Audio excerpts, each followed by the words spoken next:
You look at the picture from our chopper now arriving at the scene. Jim Friedel in Hoboken said it appeared to bank sharply and smash directly, perhaps purposefully, into, oh my goodness, oh God, there's another one. Oh my goodness, there's another one. This seems to be on purpose. Oh my goodness, plane? Now it's obvious. The man behind the Twin Tower attack was, of course, Osama bin Laden, the leader of Al-Qaeda. ما هي إلا رد فعل للظلم المتواصل الذي يمارس على أبنائنا في فلسطين وفي العراق وفي الصومال وفي جنوب. Fall 4 choppers, about 24 commandos, and they were in and out within 40 minutes. But that's because this special ops team practiced assaulting a mock compound several times, and they were told going in, don't expect these people to surrender. They will fight you hard. And true to that, Osama bin Laden died with a gun in his hand. For years, everyone assumed Osama bin Laden would live out his days or die in the rugged mountains along the Afghan border.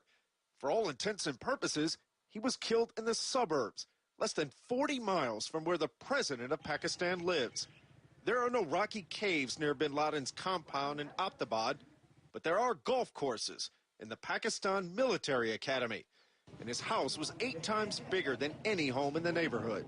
Thinking about that from a visual perspective, here is bin Laden, who has been calling for these attacks, living in this $1 million plus compound, living in an area that is far removed from the front.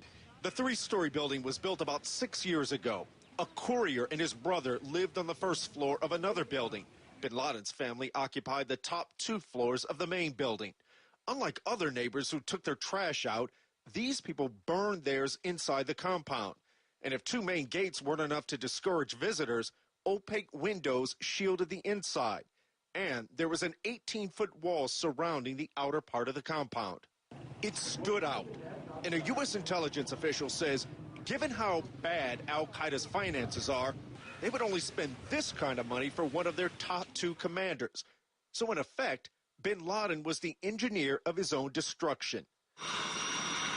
That end began with U.S. military helicopters swooping in, an assault team entering from multiple locations. A team of Navy SEALs fast roped down to the ground, searching for Geronimo, their code name for bin Laden. And they're going room to room, very methodical, engaging targets and, completing the mission. But it's a really intense, personal, up close and personal type of operation. High above, multiple American planes and unmanned drones were flying just outside Pakistani airspace, ready to fire if the team needed help. CIA Director Leon Panetta was quarterbacking the mission in constant secure radio contact with the assault team. And back at the White House, the president was anxiously monitoring events. Few officials even said a word.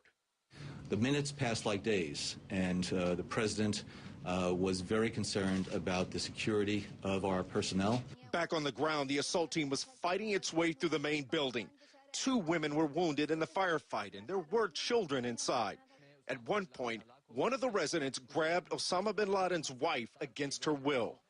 She fought back when there was the opportunity to get to bin Laden. She was positioned in a way that indicated that she was being used as a shield. She was shot and died. The SEALs killed the 2 men defending bin Laden and his son. Even bin Laden himself shot back. But with a shot to the head, the SEALs took him out. While all this was going on, one of the U.S. helicopters had trouble. The team made the call to destroy it there on the ground and hustled the women and children out before detonating the aircraft. Ops Force, SEAL Team 6, and its Army counterpart Delta Force are the military's primary counterterrorism units. Although SEAL Team 6 was created as a maritime counterterrorism unit, it has become a multifunctional special operations unit with multiple roles that include land, air, and sea missions.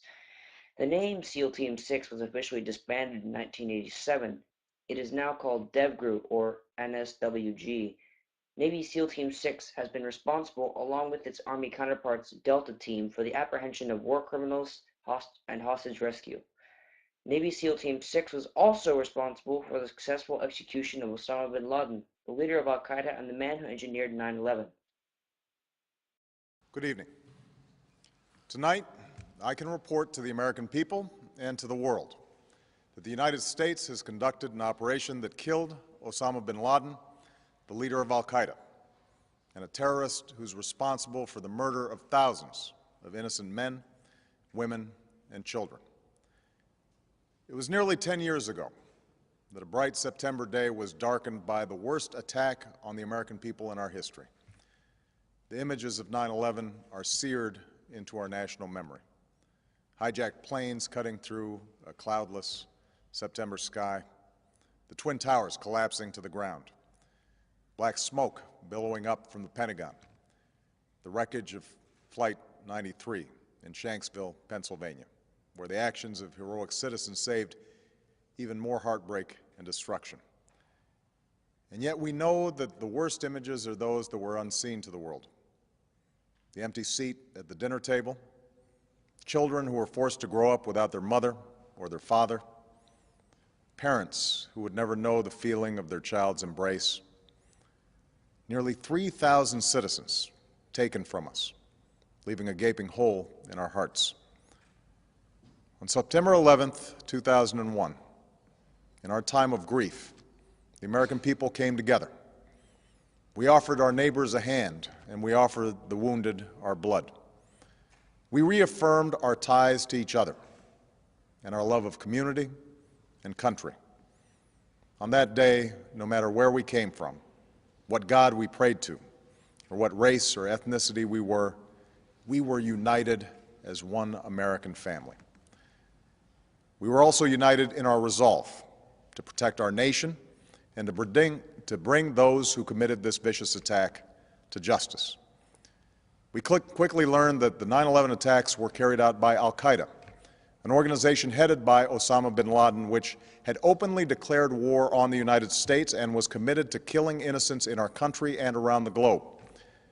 And so we went to war against al-Qaeda to protect our citizens, our friends, and our allies. Over the last 10 years, thanks to the tireless and heroic work of our military and our counterterrorism professionals, we've made great strides in that effort. We've disrupted terrorist attacks and strengthened our homeland defense. In Afghanistan, we removed the Taliban government, which had given bin Laden and al-Qaeda safe haven and support. And around the globe, we worked with our friends and allies to capture or kill scores of al-Qaeda terrorists, including several who were a part of the 9/11 plot. Yet Osama bin Laden avoided capture and escaped across the Afghan border into Pakistan. Meanwhile, al-Qaeda continued to operate from along that border and operate through its affiliates across the world. And so shortly after taking office, I directed Leon Panetta, the director of the CIA, to make the killing or capture of bin Laden the top priority of our war against al-Qaeda, even as we continued our broader efforts to disrupt, dismantle, and defeat his network. Then, last August, after years of painstaking work by our intelligence community, I was briefed on a possible lead to bin Laden. It was far from certain, and it took many months to run this thread to ground. I met repeatedly with my national security team as we developed more information about the possibility that we had located bin Laden hiding within a compound deep inside Pakistan. And finally, last week, I determined that we had enough intelligence to take action and authorized an operation to get Osama bin Laden and bring him to justice. Today, at my direction, the United States launched a targeted operation against that compound in Abbottabad, Pakistan. A small team of Americans carried out the operation with extraordinary courage and capability. No Americans were harmed. They took care to avoid civilian casualties. After a firefight, they killed Osama bin Laden and took custody of his body. For over 2 decades, bin Laden has been al-Qaeda's leader and symbol, and has continued to plot attacks against our country and our friends and allies. The death of bin Laden marks the most significant achievement to date in our nation's effort to defeat al-Qaeda.